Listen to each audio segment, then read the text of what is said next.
2017 నుంచి ఇప్పటి వరకు కూడా నా కూతురి కేసు సుగాలి ప్రీతి కేసుకి న్యాయం జరగాలని ప్రతి ఒక్క అధికారులని ప్రతి ఒక్క నాయకులను కలుస్తూ ఉన్నాము. అదే క్రమంలోనే మరి నేను పవన్ కళ్యాణ్ గారిని కలవడం జరిగింది. మరి పవన్ కళ్యాణ్ గారిని కలిసినప్పటి నుంచి కూడా కేసుని చాలా విన్న తర్వాత అవి అన్ని ఎవిడెన్సెస్ అన్ని చూసిన తర్వాత ఈ పాపకి ఎలాగైనా న్యాయం చేయాలి, ఒక హ్యాండిక్యాప్ తల్లి ఇంతగా పోరాడుతుంది, న్యాయం చేయాలని నిలబడిన ఏకైక వ్యక్తి పవన్ కళ్యాణ్ గారండి. మరి పవన్ కళ్యాణ్ గారు 2019 నుంచి కూడా మా కేసు కోసం పోరాడుతూ ఉన్నారు. మరి 2020లో కూడా మరి కర్నూలులో లక్షలాది మంది జనాలతో ర్యాలీ చేయడం జరిగింది సుగాలి ప్రీతి కేసుకి న్యాయం జరగాలని. పోయిన నెలలో కూడా మరి అన్నగారు డిప్యూటీ సీఎంగా గెలిచిన తర్వాత కూడా మరి అన్నగారు పిలిపించి మమ్మల్ని కేసు గురించి మళ్ళీ మాట్లాడడం జరిగింది.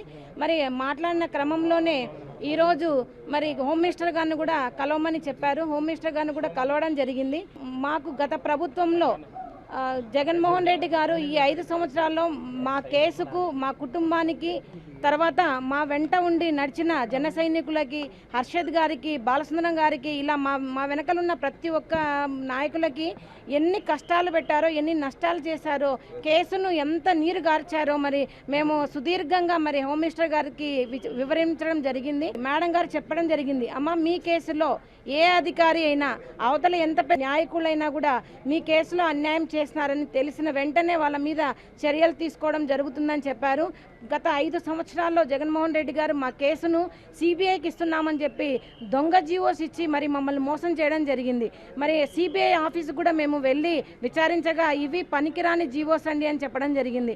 మరి అలా మాట ఇచ్చి మోసం చేసిన జగన్మోహన్ రెడ్డి గారి చేసిన ప్రతి ఒక్క చర్యను కూడా మేము మరి మేడం గారికి వివరించడం జరిగింది. మేడం గారు అమ్మ కంపల్సరీ కూడా ఈ ప్రభుత్వంలో మీకు న్యాయం ఖచ్చితంగా జరిగి తీరుతుందని చెప్పారు.